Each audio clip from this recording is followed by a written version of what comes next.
એમ શતાન સ્વામી લખ્યું કે મહારાજ જ્યારે વડતાલની ધરતી પર પુષ્પ દોલોત્સવ કરવા માટે પધાર્યા, હજારોની સંખ્યામાં જનવેદની સામે ઉમટી હતી.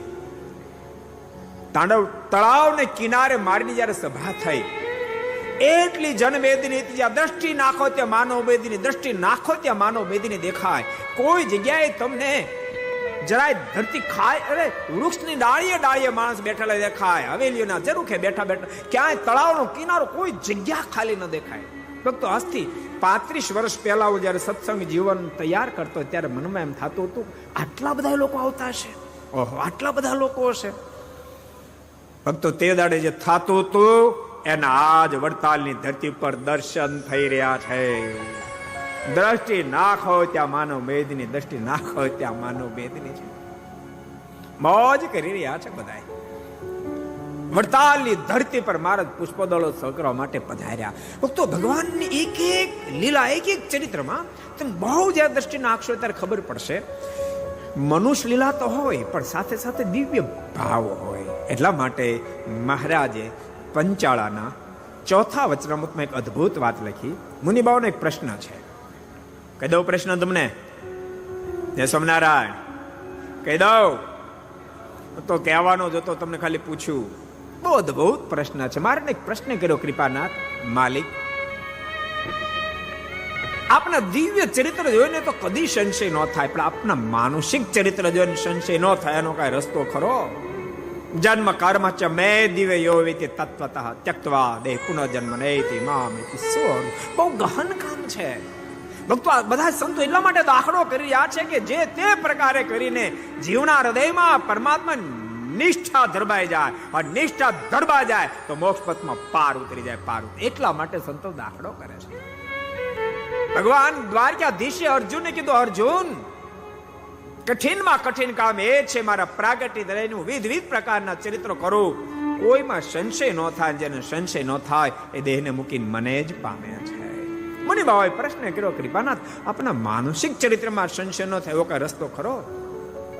ત્યારે ભગવાન સ્વામિનારાયણ બોલ્યા છે, અમે પોસાય તેવા માનસિક ચરિત્ર કરીએ, પણ એમાં કઈક દિવ્ય ભાવ હોય ખરો. શોધતા આવડે તો જિંદગીમાં કોઈ દી સંશય થાય નહીં. મુનિભાઈ બીજો પ્રશ્ન કર્યો, મહારાજ, હું જયારે પહેલી વાર મળ્યો આપને ગઢપુરમાં, એ મારે શું દિવ્ય ભાવ શોધવો? આપ હજામત કરાવતા કરાવતા, વાળ કપાવતા કપાવતા અડધે વાળે ભોજન કરવા બેઠા, અને દાદા ખાચરે ભોજન આપ્યું ને દહીંના રેગાડા છે, કોણીએ ઉતરે આપ જેબે કરીને ચાટો, એમ મારે શું દિવ્ય ભાવ ગોતવો? ત્યારે ભગવાન શ્રી કહે, મુનિ બાબા, ઈ દિવ્ય ભાવ તમને શોધતા નો આવડ્યો. સાંભળો, અમારે સિવાય કોઈ કોણીએ જીભ અડાડી શકે નહીં. તમે ટ્રાય કરો તો. આ નહીં કરતા, બાથરૂમમાં જઈને કરજો. એ દિવ્ય ભાવ હતો. એ ભગવાન શ્રી આ ધરતી પર માનસિક ચરિત્રો ઘણા કર્યા છે. દિવ્ય ચરિત્રો પણ પ્રભુ એવા એવા કર્યા, અદ્ભુત અદ્ભુત દિવ્ય ચરિત્રો કર્યા છે. પુષ્પદોલોત્સવ મહારાજે અહીંયા કરાયો, અને જ્ઞાન બાગમાં હરિકુંડ સંત કુંડો તૈયાર કરાવ્યા. અને ભક્તો નિષ્કાળ સ્વામી 12 બારણો હિંડોળો લાવે, અને મારા સોનાની પિચકારી લઈ હિંડોળ અંદર એન્ટ્રી કરે. એ રંગે રંગો તો મનુષ્ય ભાવ જેવું દેખાય, પણ અંદર એન્ટ્રી કરતાની સાથે 12 રૂપને ભગવાન શ્રી ધારણ કર્યા છે. એ વાતને પ્રેમ સખી પ્રેમાન સમી તો ગાય છે, પરંતુ વિહલા જેવા અદ્ભુત રીતે આલેખન કર્યું છે. मुनिवर मुक्तानंद जुलावे हरिने हेत धीरे, मुनिवर मुक्तानंद जुलावे हरिने हेत धीरे. મારા રંગે રમતા હોય, મુક્તાન સમય હિંડોળાને લઈને ભક્તો એ દ્રશ્યને ખડું કરો. આપણે વડતાલમાં બેઠા છીએ તો બહુ સરળતાથી એ દ્રશ્ય ખડું થશે. જ્ઞાન બાગની અંદર મહારાજને 2 આંબલા હોય, ત્યાં હિંડોળો બાંધ્યો હોય, 12 રૂપ ધારણ કર્યા હોય, અને 12 રૂપે થઈને મહારાજ બધાને રંગે રંગાવતા હોય. તો મેં એકાદ ફેરે પ્રસંગ કીધો છે. થોડા વર્ષો પહેલા અમે ઇંગ્લેન્ડની ધરતી પર ગયેલા. સાંભળો, એક બહુ સરસ પ્રસંગ. એ વખતે વિરસદ નિવાસી જ્ઞાન જીવનદાસ સ્વામી, એના શિષ્ય અરુણ કાકા બહુ સારા ભગવદી ભક્ત છે. લંડનના ભક્તો ઓળખતા પડે છે, હજુ છે આયાદી. એને મને વાત કરી હતી. મને કે સ્વામી, હું જ્યારે નાનો હતો ને ત્યારે મને જ્ઞાન જીવનદાસોએ એક બહુ સરસ વાત કરી. હું તમને કહું, કોને?